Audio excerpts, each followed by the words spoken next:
What is going on, y'all? Goofy Rexy here, and hope everybody is doing well. And welcome, guys, to the weekly headliner update. This is week number 32. Now, if you're new to the weekly headliner update, this is where we discuss what is upcoming this week in Marvel Strike Force, and then we recap those important topics from the previous week as well. Now, this week, we got Ebony Maw, a returning legendary event, so we're going to go through that really quickly. We also had the 2021 preview for the rest of the year in Marvel Strike Force, and we talked about some omissions last week. We're definitely going to talk about some of those more interesting topics, the Orange Gear, RTA, things like that, Grand Tournament, that are definitely going to impact this game and what that means for Marvel Strike Force in the future. We also saw the release or information on Deathpool, the backstory for her, and then we got a video, some Strike Time video in her kit. She looks really good. Is she going to be the new best character in Marvel Strike Force? We're going to discuss that in this video, guys, and so much more to go over. And we're going to start right now.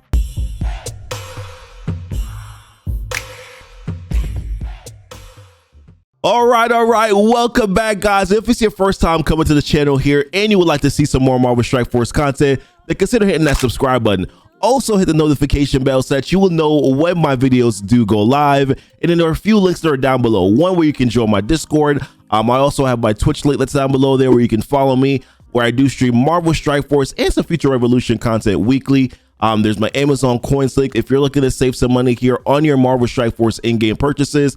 I'm saving up to 20% by using Amazon coins, so take a look at that link down below. My Patreon link, Twitter, and also Facebook as well, guys. So check out those links down below. But let's dive into the first topic for this week, which is going to be our blitzes. The very first blitz is going to be for Negasonic. That's going to be our Monday blitz. And then the next blitz that's going to be on Thursday is going to be for Cyclops. Now, I think obviously if you're looking at which character is a little bit more important than the other, then I would definitely say Negasonic is. Negasonic is a part of the X-Force team. You can also use that. You need to use that team in order to unlock a Dr. Octopus, who I still think is one of the best legendaries, if not the best legendary in Marvel Strike Force. Definitely best plug and play legendary, I would say, in Marvel Strike Force. The thing about the X-Force team is that they're kind of in a weird spot right now. They're definitely still a good war offense team, but they're not probably as good as they used to be before. I think some other teams have surpassed them, like Shadowland, obviously Infinity Watch. There's definitely a few other teams in the game that do perform a little bit better than they do right now. But so if you probably haven't invested into them as yet, then you're probably not going to invest into them more than just to probably be able to unlock maybe Dr. Octopus, maybe some individual characters like X-23 and probably Negasonic could definitely get some additional investment here. But yeah, she's also in Doom 19. Negasonic is in Doom 19, which I think for some mid-game players can be quite challenging to get to. So this is going to be an opportunity for you here to be able to land those shards that you need for her. And I pulled up some pulled up some predictions here. What we had. Now the last blitz obviously was for Maria Hill. I didn't think that would be good comp to kind of go over here, so I figured the most relevant one for a character that you need to unlock a legendary was Yellow Jacket. So I figured, hey, let's look at those sort of numbers here. So it looks like the top 1 to 100, 41 million was the cutoff. You're looking at the top 1%. You have 18 million is the cutoff here, top 2 to 3%. You're looking at 9 million, 9.2 million to be able to get those 55 shards. And as you can see, if you go down a little bit, my head is kind of in the way a little bit, but 45 shards, 4 mil, 11 to 2.5, 11 to 25%, 25 shards is 1.5, so on and so forth. Now, obviously, there are going to be some predictions specifically that are going to go out for Negasonic and they're going to go out for Cyclops, so do pay attention to those. But I don't think that the numbers are going to be that high. There's no event going on right now, and a lot of players probably have already gotten shards for Negasonic. So take a look at the numbers that you need to get, guys, and then figure out, hey, what number are you going to be targeting here to land those Negasonic and those Cyclops shards? All right, now we have a returning legendary this week, which is Ebony Maw. And definitely still a top tier legendary in Marvel Strike Force. I would definitely think I still be using them a lot right now in Doom raids. He's amazing. I use him a lot to get that energy fill from Thanos, getting that defense up often. Also be able to get that energy steal, that speed bar steal. It's a pretty good thing with Ebony Maw. Still used in Dark Dimension. Actually was really kind of one of the MVPs for my legendary run in Dark Dimension 4. So still a quite good character. And Black Order, obviously still, I would say top 3 war offense team in the game. I would say maybe potentially even top still in the top 5 for teams overall in Marvel Strike Force. So definitely a relevant character. Congratulations to those who are going to be unlocking Ebony Maw. It's a long feat to get to him, right? You got to get Black Bolt, and then of course you got to get that Inhumans team to then of course unlock Ebony Maw. So congratulations to you guys, and those who are going to be ranking up Ebony Maw as well. There's currently a double drop event right now for the Inhuman characters that you do need in order to unlock Ebony Maw, and those characters are specifically for characters that are in the campaign. So your Karnak, your Miss Marvel, and then also your Quake. I know Yo-Yo is a little bit easier to get, but not part of the double drop. But Yo-Yo is an easier character to get now. Don't forget that she's also in that raid store too. So better options now available to be able to unlock Ebony Maw. Like I said, congratulations to those who are unlocking them. And yeah, enjoy them. Right now, we also have our training mat event that's coming back around. These events seem to come around quicker than I expect. Maybe I'm just not paying attention enough, but back to boot camp. Where you can get those training materials. That event is rolling back around here this week on Friday. I'm hearing that the tier 7 version of this event is quite challenging. This one right here, there seems to be like a lot of, I think people said there's some Emmas in there. It looks like you definitely need to have Yelena in there in order to be able to get it done, because if you're getting blinded, then you're going to have the opportunity to get that 100% accuracy. It seems as if though Yelena is actually an essential character. I'm farming to get her right now to 7 stars.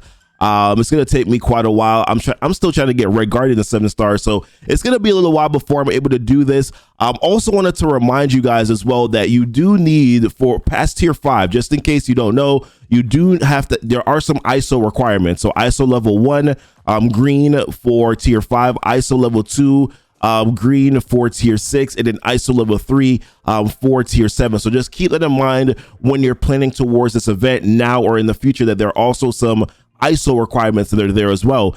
And there is going to be a double drop event for these characters, the campaign characters again, for the training mat event. Remember, those are your skill military characters. So Yelena, who's in the Heroes campaign, Punisher also in the Heroes campaign, and then Black Widow in the Villains campaign. Those are 3 characters that you're going to be seeing some double drops for this week. So take advantage, obviously, of this event and do what you need to do.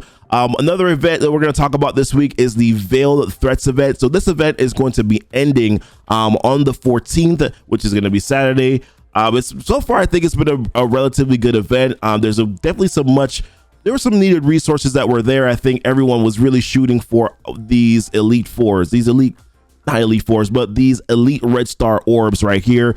So I've already gotten my Elite 4. I'm close to being able to get my Elite 5 right now. Just need a couple more days in order to be able to get that done. We should be fine. But I know I've been seeing in Arena now, a lot of people sporting that good old Gamora costume. And it looks good. It looks good, y'all. I gotta give it up to the Scopely on this one. It does look good. So it's, like I said, it's pretty player friendly, being able to complete all of these milestones here. So definitely good event, but just keep in mind that event is going to be ending on Saturday. I did a video last week talking about sort of calculations that you need to do in order to be able to get all of the milestones. So take a look at that if you need to get that done. But yeah, these are the topics for what's going on this week. Let's recap some of those topics from the previous week. All right, so the biggest topic for this previous week, obviously, is the 2021 preview here for Marvel Strike Force. This is up on their marvelstrikeforce.com page, so do go take a look at that if you haven't seen it already. We talked about some omissions last week, so we're not going to talk about that too much here in this video.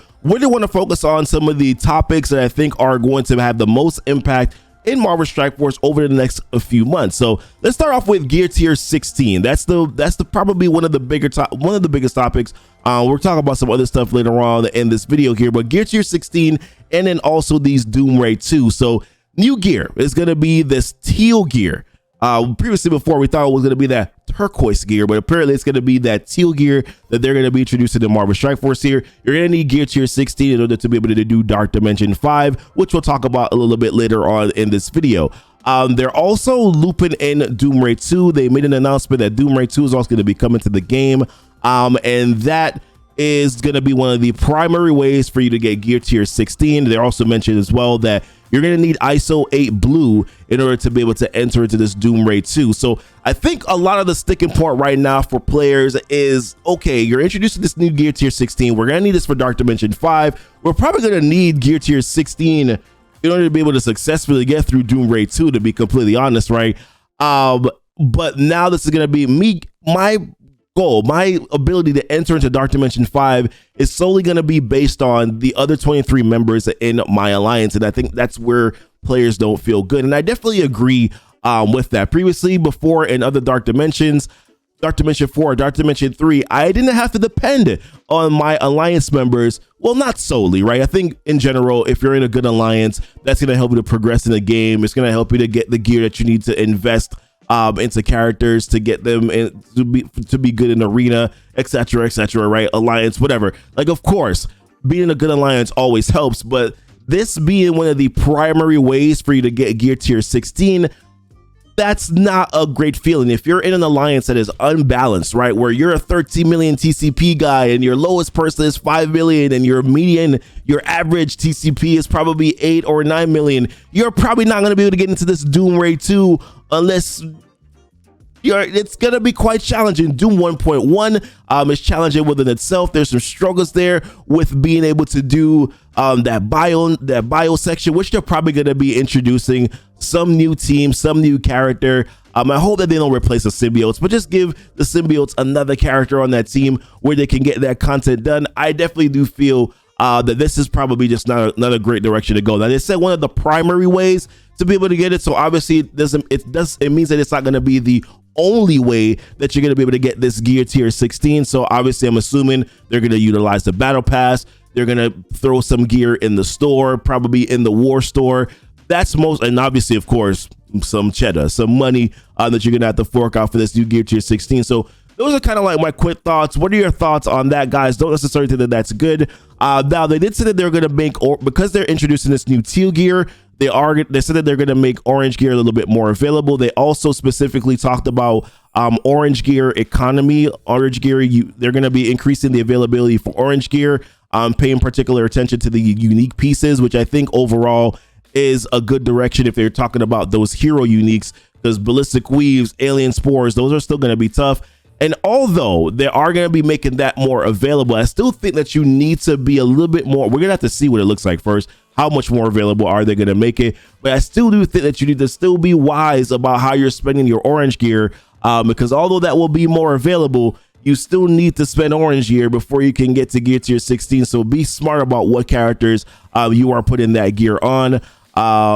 That's just kind of my thoughts where that is concerned. But the next thing to talk about here is Dark Dimension 5, which is going to be this. Once again, they didn't say when this is going to be happening, but they talked about the reward that you're going to get for Dark Dimension 5, which is going to be Dormammu, which looks like Ghost Rider's head with like some armor on it.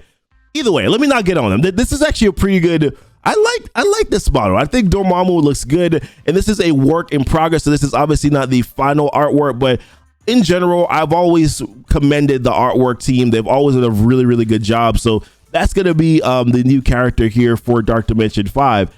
Now, what I thought was another interesting thing to talk about here was real-time arena, and all of us dislike real-time arena. I think most of us dislike RTA because it's a very tedious game mode, time-consuming game mode. So they are going to be making some changes here to RTA, which I think are actually going to be good for the game overall. They're talked about reducing the initial time here. They also talked about these bans, these new bans that they're going to be implementing. They also did make a blog post. They did talk about this as well. Let me scroll down here. So it's somewhere here in this blog post. I can't find it right now. Yeah, Mojo's Mayhem. They talked about some of the updates that they're going to be doing with these bans, right? So instead of just now banning characters, they're also going to be banning roles. So protector, brawler, blaster, controller, support, and they're also going to be banning different origins as well. So your bio, mystic, mutant, tech, and skill. And they're going to be pushing this emphasis now to more knockouts, which I think is what a lot of us players were asking for, is for them to push it to be more about knockouts and they also talked about reducing the time that you're going to be spending in RTA. Now, I'm always concerned about them talking about reducing the time in the game mode, because I feel like they're just going to try to increase the time in somewhere else. I'm always concerned about that, right? But I do think this is going to be interesting how this is going to shape out. The initial thought of them banning roles and origin traits scares me a little bit, because if you're looking at some of these groups, right, like Protector, maybe Blaster, some of these traits, some of these roles, if you ban Brawler or Controller or Support, or if you ban 2 of them, and I'm only able to use Blaster and Protector or something like that, the groups, it's not really a lot of great options there. Origins I could kind of get away with. Mystic is going to be kind of one of, if you're left with just Mystic or you're left with mostly Mystic, that could be challenging. Now, I will say this, I do think that to a certain extent that this is only going to be good for certain players, or is only going to be as beneficial for certain players in the game, because if you're a late game player, you probably have more of a wider roster. If you are an earlier player, your roster is probably not as wide, so you may not have all of these. If they ban a trait or if they ban a role, you may not do as well if they're also banning characters too. So they may be going a little overboard with the bans, but I guess their idea here is we have to try to make the knockouts a little bit more worth it. So this is a way that we're trying to do that with introducing all of these new bans. So interesting, this RTA for this week, they mentioned that they're gonna, in the Friday blog, they mentioned that they're gonna be removing the daily and then also the weekly objectives as well, which I think is specifically for traits, and they're going to be focusing more on knockouts. And then this week on Friday, we're going to see that Moon Knight is going to be the new Battle Pass character as well. Now, the next thing is this new game mode that they're introducing. We're on the wrong page. This new game mode that they're introducing here, which is a Grand Tournament, which is a lot of players made a very similar, they made a comparison between Grand Arena and Swogo. Now, I've never played Swogo, so I don't really know what Grand Arena is, and only from other players explain it, so I don't really fully, unless I've actually played the game mode, it's really kind of not difficult, but it's just I don't have the first-hand knowledge to really talk about it. So this new Grand Tournament, overall, it's just a fun game mode. It sounds fun. It's a shame that we're gonna have to wait. It's until 2022, I believe. We're gonna have to wait in early 2022 before we're able to get to that game mode. I just don't want them to repeat RTA again. I don't want them to make this like RTA where it's just a tedious game mode. I want it to be fun. Which overall it kind of looks like it will be a fun game mode.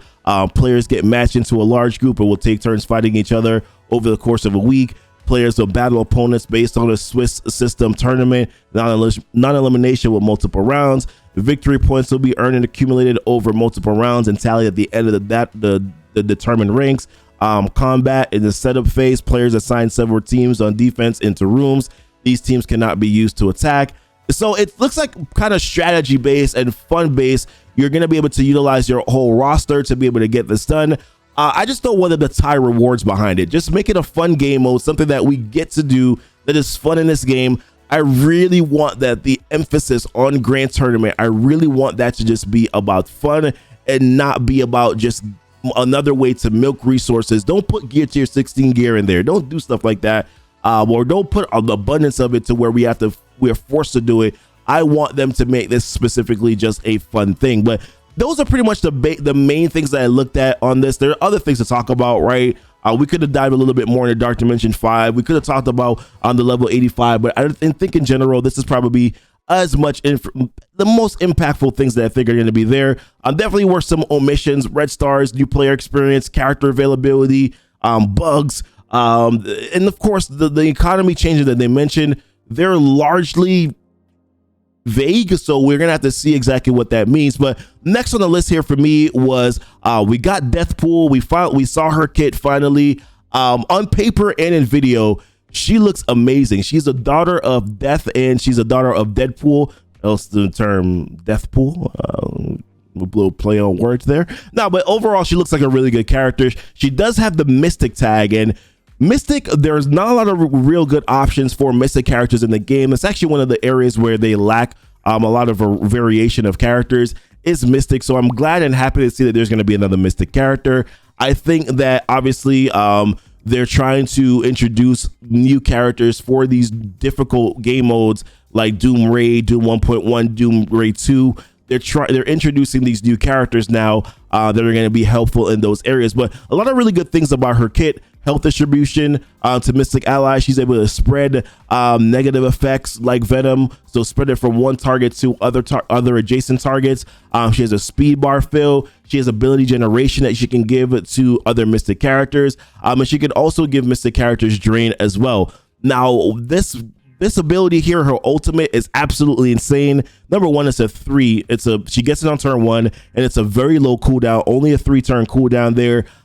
She's able to clear Deathpool from the primary target, attack the primary target for 500% damage, bleeds. She's getting extra focus, but this portion of it right here is crazy. If at maximum charge, attack the primary target for 20,000 piercing instead, which is absolutely insane. And then she's clearing that charge, and this attack is unavoidable, and it cannot be blocked. And in the strike time video, we saw how much damage that could potentially do. Right here, we saw this marker, but what is this? 5,847,000. Insane amount of damage that she's doing here. So it looks like this is not a typo, and as you can see, because of that drain mechanic, she's also getting that as well, as some additional healing for her. So she does look very good. I think probably the initial strategy I thought about here is she also does have that cosmic tag, so if you do put Thanos next to Deathpool, that she can get that ability energy. Now, because you're gonna have to worry about the charge mechanic, right? She's gonna need to be fully charged in order for her to be able to do this. So maybe feeding her some additional energy so that she can do this attack often. This is one way that she's going to be able to gain that charge by doing this attack. So if you're able to get ability energy to Thanos, get her to do this ability enough, then giving her that additional charge up to a maximum of 5. She's also gaining charge on spawn as well.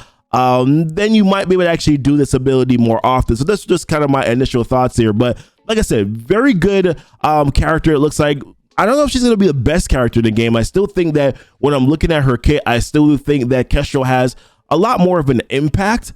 Her abilities really get amplified in raids, as to where Kestrel is good in multiple game modes. So I don't think that Deathpool is going to be the best character in the game, but I definitely do think that she's going to be one of your better character options.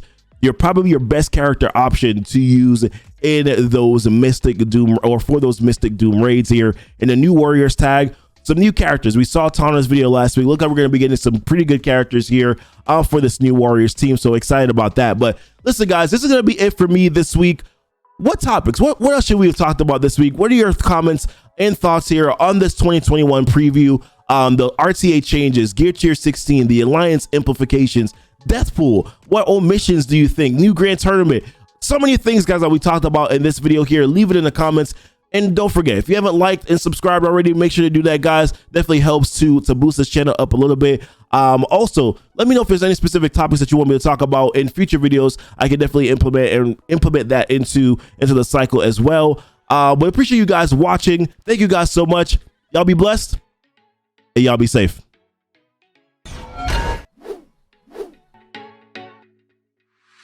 Yeah, I'm still recording. Yeah, it's okay. Wait, you want to try to figure out what maybe? Yeah, I said y'all be blessed, y'all be safe. I'm still recording, like the end screen's going on. My bad. Sorry. Love you.